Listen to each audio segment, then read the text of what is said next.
কুমিল্লার নাঙ্গলকোটে ইসলামী ব্যাংক বাংলাদেশ পিএলসির ব্যবস্থাপনা পরিচালক ওমর ফারুক খানকে শপথে পুনর্বহালের দাবিতে মানববন্ধন কর্মসূচি পালন করেছে ইসলামী ব্যাংক সচেতন গ্রাহক ফোরাম। রোববার দুপুরে উপজেলার বাঙ্গড্ডা বাজার শাখা ইসলামী ব্যাংকের সামনে আয়োজিত এ মানববন্ধনে বিভিন্ন শ্রেণী পেশার মানুষ, গ্রাহক ও স্থানীয় গণ্যমান্য ব্যক্তিরা অংশ নেন।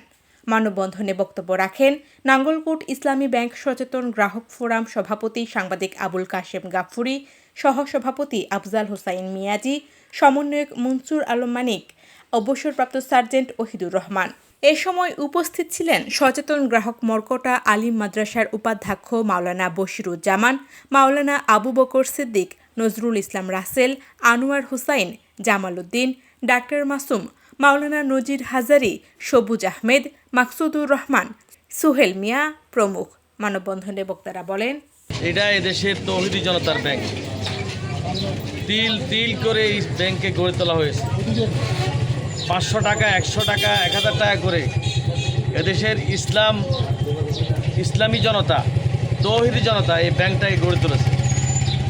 এই ব্যাংকটা তিলে তিলে করে আজকে সারা পৃথিবীতে 900 শ্রেষ্ঠ ব্যাংকের মধ্যে একটা ব্যাংক হয়েছে।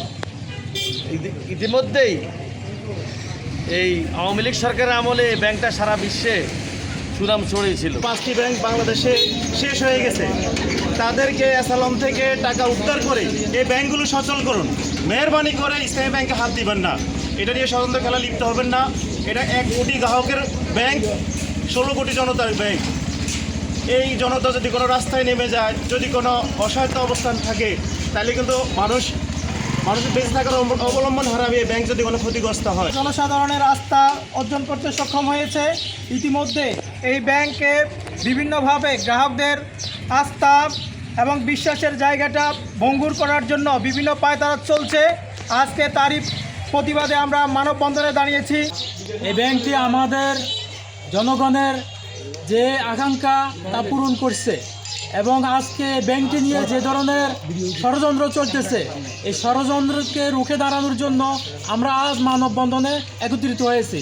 আমরা চাই জনগণের এই আস্থার ব্যাংকটি জনগণের কাছে থাকুক এবং এটা নিয়ে কোনো প্রকার কেউ যেন ষড়যন্ত্র না করে।